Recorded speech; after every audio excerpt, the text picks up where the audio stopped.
Thanks, Nate. I really do appreciate the opportunity to come and spend some time with you talking about the Navy and things even beyond.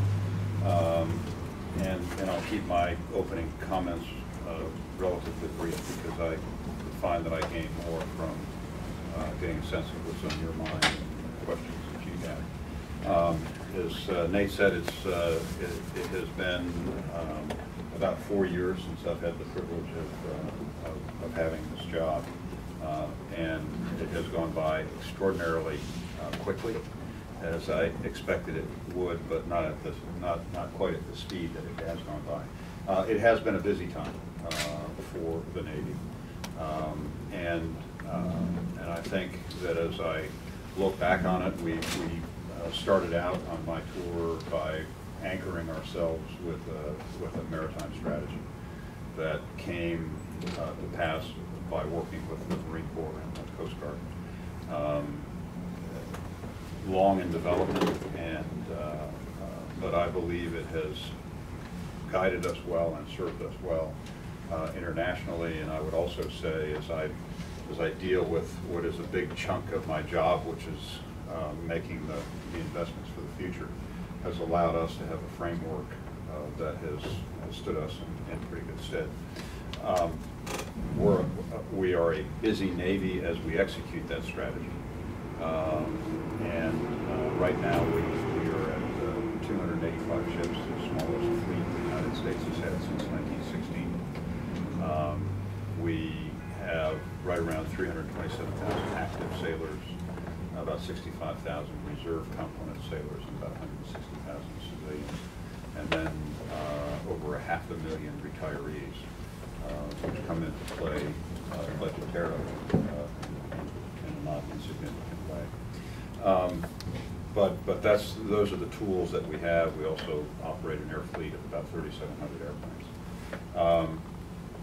But as I go back and go to the maritime strategy, we said we would be forward, we'd be a deterrent force, we'd be able to exercise sea control, tower projection, maritime security, and then perform humanitarian assistance, disaster response.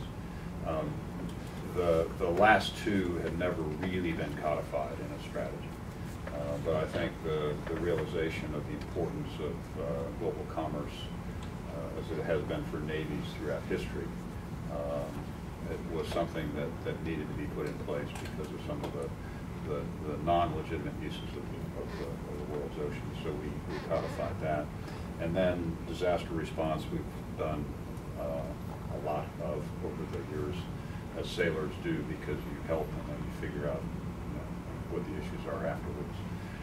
But the difference on this strategy was, and a lot of it was really rooted in the tsunami of 2004, was that we would be proactive in our humanitarian assistance. And since 2005, we have treated from our ships alone, this isn't other activities that may take place on shore, but we just crossed over last summer from our ships alone, treating over 500,000 patients since 2005, which is not insignificant. It's not all Navy, it's other services and it's NGOs as well. But I'm often asked, hey, is the strategy still valid? Or are you going to change the strategy? And I was asked that question on the eve of going into Libya. I knew we were going in. It was not out in the public. But I thought about that for a moment when I was asked the question, and I said, okay, let's see, should we change the strategy? At that moment in time, we had our deterrent forces out in the form of ballistic missile submarines, which are, I think everyone would agree, the most survivable leg of the triad. We had conventional deterrent out in the fact that we had 2 aircraft carriers in the North Arabian Sea as we were watching the changes sweeping across the Maghreb and the Middle East.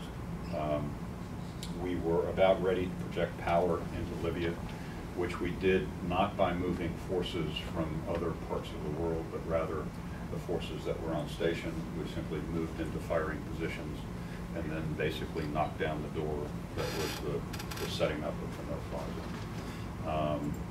We, at the same time, were doing sea control because of being able to control that sea area and the approaches to the main Libyan ports. And then if you moved a little farther to the east and to the south, we were doing counter-piracy operations, which are maritime security ops. And then go farther to the east, and at that same time, we had the Ronald Reagan on its way to the Middle East for combat operations in Afghanistan, where we, from our carriers, for about the last 8 years or so, 9 years, have been providing about 30% of the air support to the troops on the ground. But within 24 hours, we swung her into the humanitarian mission into Japan in the aftermath of the tsunami that was there. Little known at the same time as we were helping our Japanese allies deal with that, was the fact that within our Navy, within our nuclear Navy, we have some of the best expertise that's around. So even though there were different reactors, there were different issues, if you had gone down into the Washington Navy Yard, you would have seen a center that had set up within a matter of hours that was providing not only to our interagency, but also to our Japanese friends, some good, solid technical work on nuclear issues.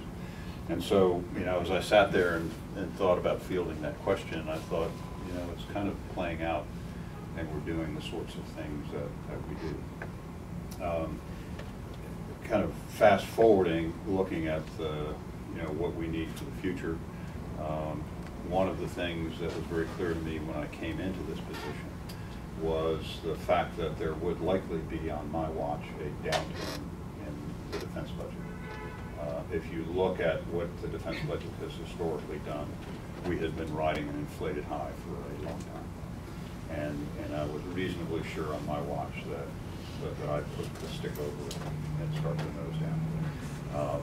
I don't think many of us saw the magnitude of the pressure economically that would come to pass because of what happened with the economy. And so the objective that I had was to get as much stability in our programs as we possibly could. As a sailor, I used the term we were going to reef down to prepare for the buffeting that would take place and sail through. And in order to do that, we needed to have stable production lines for the things that we invest in, because navies buy expensive things to go out and do our work. And so I'm pleased that we have stability in submarine procurement. We have stability now in our surface ship procurement with some decisions that have recently been made. And then in aviation, we basically have a new Naval Air Force that's being recapitalized. The point that I make is that in our case, you can go and touch everything that I'm talking about. We're not trying to take some program from a PowerPoint slide and leap it in, you know, across what I call the valley of death, which is the idea to the production. And so we, I think, have been able to do that. We've realized full well that we're in a very different budgetary environment than we were a few years ago, but at least we will have the opportunity to make adjustments in those programs that are producing things for the Navy today.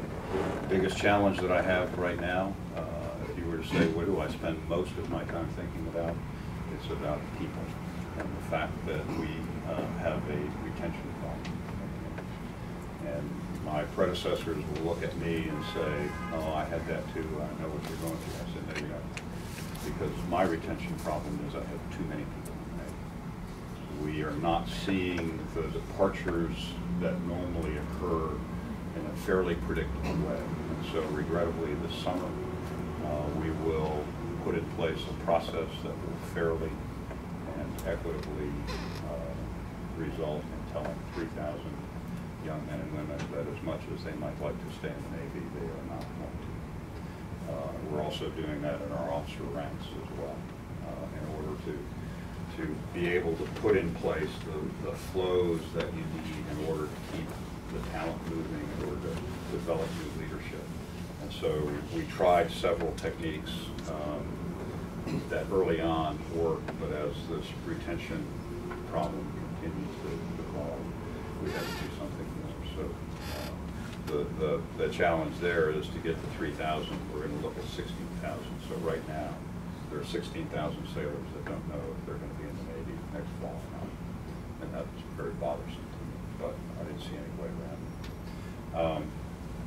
we've also led the Navy through some what I would call not insignificant changes culturally for us. We now have our first young women who are in our submarine school in London, Connecticut, and they will walk aboard, women will walk aboard ship's company, will walk aboard submarines for the first time this fall. And I think that's going to be a great enhancement to our Navy. And then, of course, we're in what I would consider to be the final stages of preparing the Navy for the repeal of Don't Ask, Don't Tell, which has gone really quite well. So I'm going to stop there and open it up to what you want to talk about. I wonder if you could just share with us some thoughts on military personnel, on cliff retirement, on where you see changes perhaps having to be made for budgetary reasons, for retention reasons, promotion reasons, succession reasons. What are the big shifts in the personnel system that you think might be coming or should be coming? I really think that we made modest progress, but everything being relative and modest in this area, in the area of healthcare, can be huge. When we finally were able, and we have both in the House and the Senate, the approval to change the premiums on our healthcare plan, which for those of you who are paying into a healthcare plan, I won't inflame you with how much we pay, but the fact of the matter is that the premiums have not changed since the plan was put in place in 1994. They were generous in '94. They remain generous today, and yet the cost of healthcare has gone up, and so the way that we account for that is we simply go into our budgets and we pull out literally billions of dollars to offset that cost. So I think the evolution and the recalibration of the healthcare system is one that is important. I think it has to be done in a way that does not break faith with people. But as I tell everyone when we normally talk to my sailors, we do have a commitment because we did say that we were going to provide for your care, but we didn't say that it would forever be X dollars. And so we have to make reasonable and proper adjustments. So we're doing starting down that path. I also think that as you look at the Manning model and the military personnel system, it really is a legacy of times past. I can go back and trace some of the features of our retirement system, and particularly for disability systems, to the Civil War. I can go back also to the beginning of the all-volunteer force and look at what the Gates Commission recommended and what was agreed upon and what was put off onto the side. And quite frankly, my simple analysis tells me that the things that we're wrestling with now were those issues that were put off onto the side because they were hard then politically, they're hard today politically. But I really do think that when you have a system that allows someone to retire at the ripe old age of 38, when in today's demographic, one could argue that you have potentially 40 years of productive work, that you need to rethink that. And I'm not predicting what the solutions will be, but I really do think that we have to take a look at that. Our system is very much into deferred compensation. I'm not so sure, and as I look at young people around the table today, that's what would attract you to an organization. I would also say that some of the other compensation that we have, while we consider ourselves to be a meritocracy, in some cases is not. Enhancements in pay is not tied to merit, but rather, for example, your marital status. If I'm a young, hard-charging, enlisted person, if I get promoted to the next pay grade, I will make less money than if I go out and get married. And And so, you know, I think there are some things that we have to look at. As I said, I'm not sure how it all fits together. I think we have to think of it in those terms, and take into account the longevity. The vision for the cooperative strategy for 21st century sea power and 1,000-ship Navy are sort of predicated on the ability of our allies to work with the United States.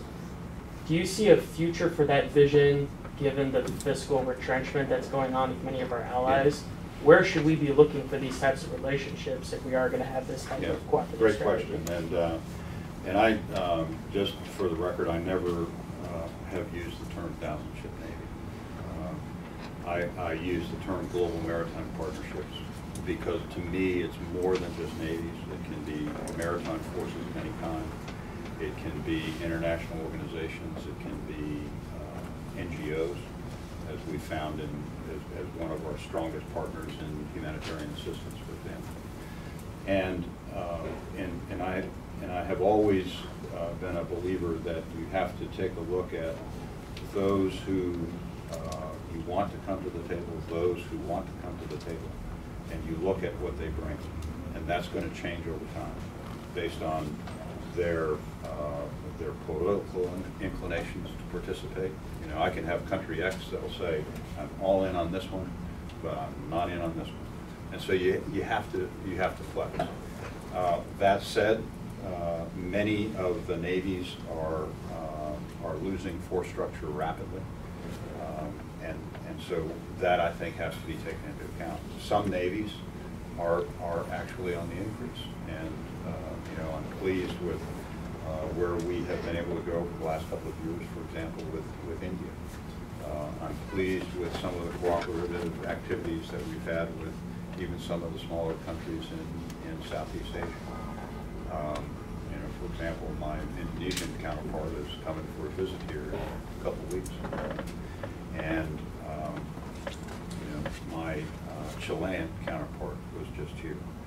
I was just in Spain, where they have a pretty, you know, for Europe, probably some of the most advanced capabilities as a Navy in the Spanish Navy. How do we work with them, and what, you know, what can we use? So I think that the reality of economies and the reality of politics kick in, and you have to be able to build the activity, but also nurture the relationship in a way that allows you to take you know, advantage of their desire to participate, our desire to participate, and it's going to be a flexible thing. And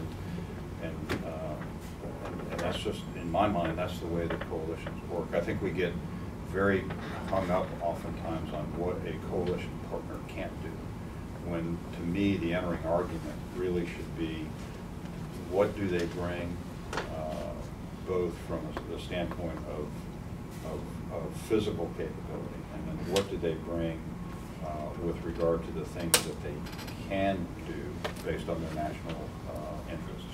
And then you build that partnership in a way that allows you to best achieve the mission. And it's going to be something that changes. It's going to be dynamic. It will have its ups and downs.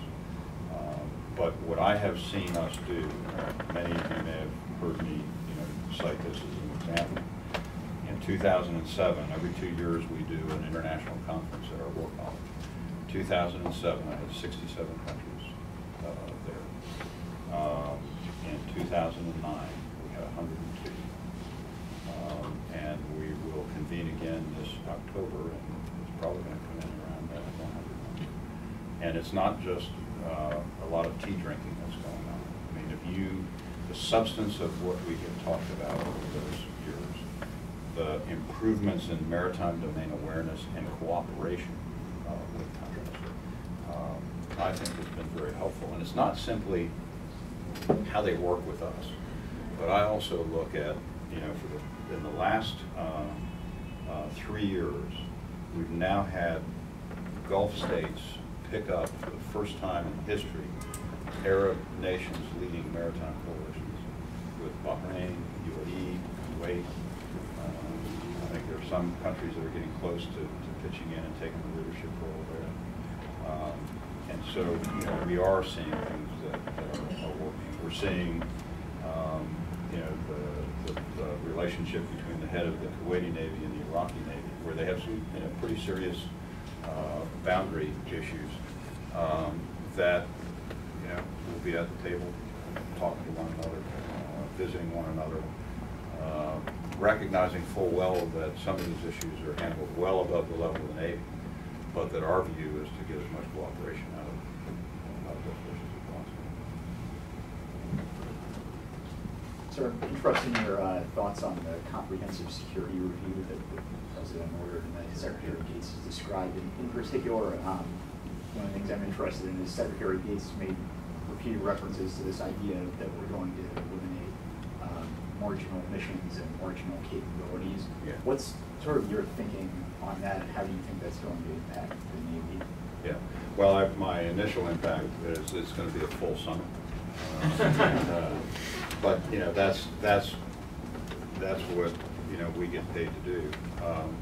I think that as we look at some of the changes that we did last year, we in the Navy took a lot of money out of what I considered to be excess infrastructure and things that we didn't really need. Maybe we wanted them and could have made a good case to keep them around, but we were able to make some adjustments that I think really enhance our readiness and enhance, you know, not only did we improve readiness, but we also were able to add more ships and more airplanes into the future. I think that there are some additional places where we can go to look for some more efficiencies, but then I really do believe we're going to have some hard discussions about, you know, what it is the Navy is called upon to do and where we do it, and we're at the front end of some of those discussions now, and we'll, you know, continue to work our way through that. And you know, there's also the potential, I think, in our acquisition process to go after some of these. I think that we, you know, bureaucracies love process, and process requires people and time. And you know, I've spoken before on how I think some of our testing requirements are at significant cost to that which we run. And I believe that needs to be looked at. I believe that we also have to look at the overhead infrastructure that exists.